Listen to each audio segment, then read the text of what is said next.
Want the best of the French Riviera without the crowds? Meet Mandelieu-La Napoule.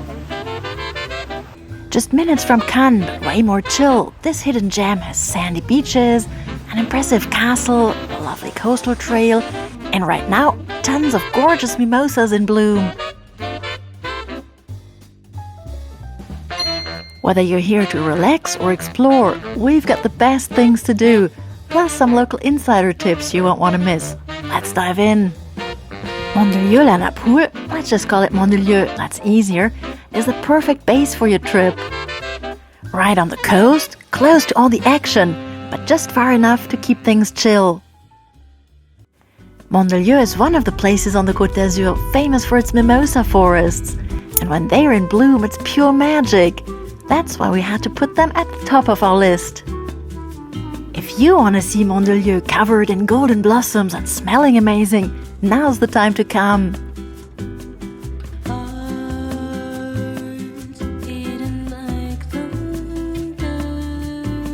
February is peak season for mimosas, but you'll start seeing the first bursts of yellow in January, and they'll stick around into March, just a little more faded by then. For the best experience, head up into the hills behind Mandelieu, the Massif du Tanneron. There are plenty of trails winding through the golden forests with stunning views all the way to the sea. But be warned, you're not the only one with this idea. Of course, the trails are almost as beautiful outside of mimosa season too. And if you love a good festival, Mandelieu has its very own Mimosa Festival. It's one of the French Riviera's famous winter celebrations that welcome spring, happening this year from February 12th to 16th. Expect flower parades, illuminated floats at night, exhibitions, and streets bursting with color.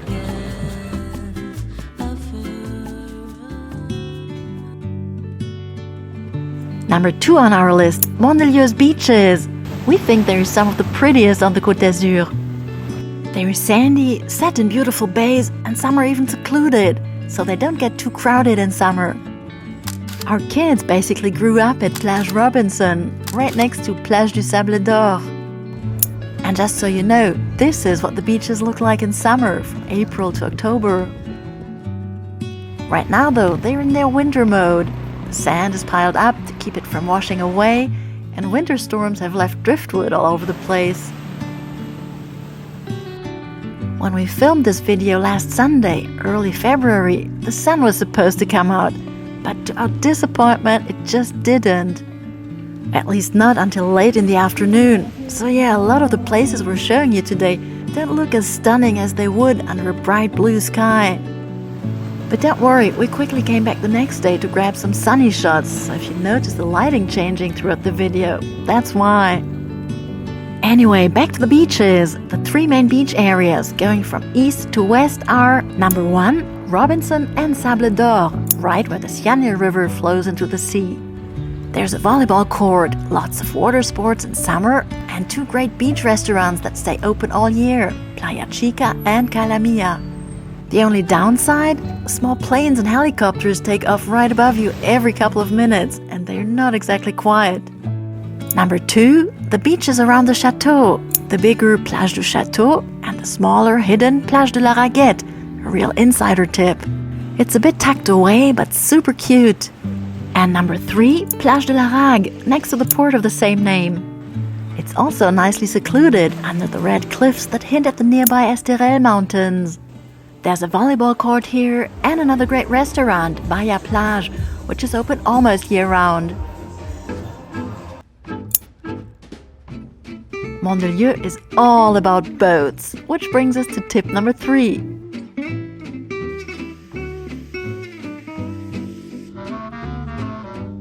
Seriously, you won't find another place on the French Riviera with this many boats everywhere, mostly sailboats and smaller motorboats. There are 3 ports in total, 2 on the coast and a private one inland, tucked away along the Siagne River. The main port, Port-La Napoule, is right next to the Château. It's packed with boats, shipyards, nice restaurants, and plenty of stores where you can buy, charter or rent a vessel. Even in winter, this place stays lively. Then there's Port de la Rague, between Mandelieu and Théoul-sur-Mer. It's another big marina with shipyards, water activities, and of course restaurants. One of our favorites is Le Repère, overlooking the sea. We decided to sit outside, even though the sun still wasn't showing up. But sipping a café crème outdoors in the middle of winter, we'll take it. And yeah, we could have sat inside like the ones having a full meal today. But trust us, the second the sun comes out in winter, everyone moves outside. If you've watched more of our videos, you know we've explored just about every hiking trail in the Alpes-Maritimes. And among all the famous Sentiers du Littoral, the coastal trails running along France's shores, the one in Mandelieu is definitely worth a stroll. It's scenic, super easy, and brings us to tip number 4. We're starting in La Rague, right where we just had coffee. From here, it's a simple 30-minute walk to the beaches on the other side of town. And trust us, the biggest challenge? These stairs right at the beginning. Just a few minutes in, you'll reach Plage de la Raguette. You've seen it earlier. Just stick close to the sea and you can't go wrong. Most of the path is nicely paved, with only a few sections where you'll be walking right on the sand. Next landmark, Château de la Napoule. And no, you don't have to swim around it. You'll discover it properly in the next chapter, but for now, just know there's a hidden pathway inside the ramparts with some amazing sea views. Once you've circled the chateau, you'll cross the beach next to it and continue either along the port or take the promenade one level up. And here's something we only just discovered, the final stretch of this trail. Behind the port, you cross a small bridge over another river and turn right to get back on the coastal path. It's a quiet little spot where people love soaking up the sun, with a view of the Les Islands, which actually belong to the city of Cannes. After that, just keep going around the corner, cross another bridge, and you'll find yourself right back at the beaches we showed you earlier. And now, welcome to Château de la Napoule, our number 5.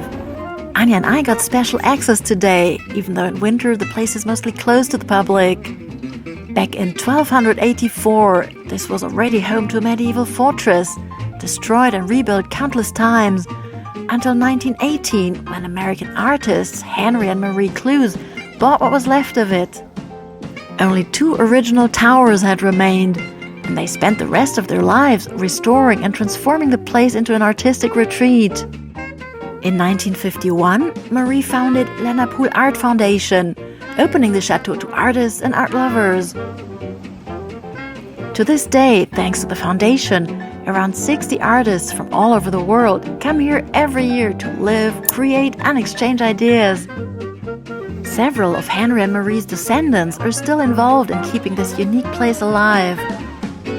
You can visit the chateau from April to September, including its inviting living areas, Henry's sculpture-filled studio, and the stunning gardens.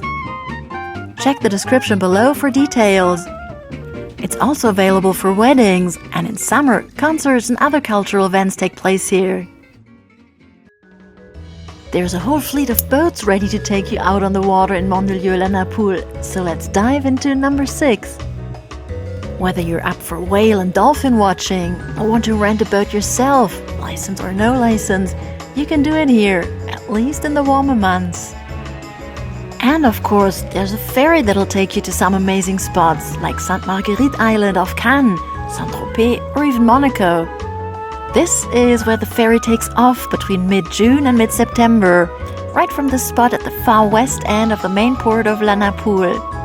But our favorite, a boat trip to Cannes during the Summer Pyrotechnic Festival, because watching fireworks from the sea, pretty hard to beat. As those of you who follow us already know, we have a thing for hikes and lookout points. So our number 7 is just that, a quick trip to the peak of San Peyre, a conical hill right in the middle of town.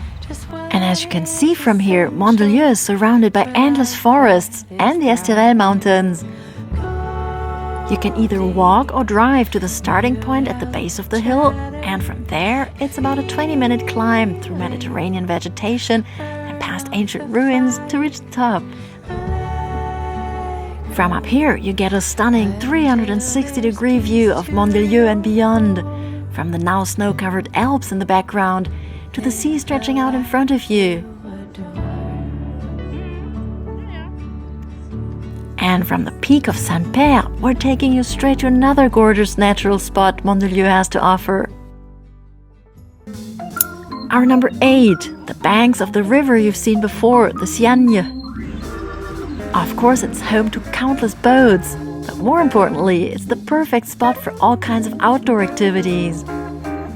Along the 6 kilometers of paths on both sides of the river, you'll see people out for a stroll, jogging, walking their dogs, even rowers and motorboats gliding by. And on both sides of the Siagne, golfers are busy perfecting their swing. In summer, the Robinson Theatre right on the riverbank comes to life, open-air cinema, concerts and shows. And by the way, if you're coming to Mandelieu by car, you'll find several large free parking lots right next to the river. We're really only showing you the La Napoule part of Mandelieu in this video, the spot for tourists. And the same goes for the downtown area, so follow us to the center of La Napoule for tip number 9. Coming from the sea, pass under the railway tracks to reach the old town. Not one of those medieval old towns you might expect on the French Riviera. It's newer and fairly small, but still a nice place for a stroll and a bite to eat at one of the many restaurants. And trust us, it looks much livelier when the sun's out, especially in summer. Speaking of the train station, from here you can easily hop on a train to Cannes, just minutes away, or head to Nice, Monaco, or in the other direction toward the Estoril Mountains, Marseille, or Aix-en-Provence. And here's our final tip, number 10, a little overview of the different types of accommodation. If you're looking for the perfect base to experience it all, nature, glam, and Riviera vibes, but in a way more relaxed setting than Cannes or Nice, then Mandelieu is the place for you. There are several campsites with trailers for rent if you're not bringing your own tent or camper. You'll also find private villas and apartments for vacationers. Pierre et Vacances, for example, offers a sprawling holiday village with small houses and apartments right on the river, just a short walk from the sea. And if you'd rather stay put, they've got pools, playgrounds for kids, and everything else for a laid-back stay. When it comes to hotels, Mandelieu has something for every taste and budget. Here are some of the nicest 4-star options to give you an idea. There's the Hermitage de l'Oasis, with its distinctive round towers and yellow facade. Or this iconic spot, visible from afar and right on the sea, complete with a casino and a small beach in its backyard. Looking for something fun and vibrant? Casa Rose, right by the river again, might be your vibe. Or for a modern and classy stay, check out l'Îlot du Golfe, also beautifully located along the Siagne. Now, did Mandelieu make it onto your travel list? Tell us in the comments. And if you love discovering the best spots on the Riviera, hit like and subscribe. We've got more top 10 videos waiting for you. Go dive in!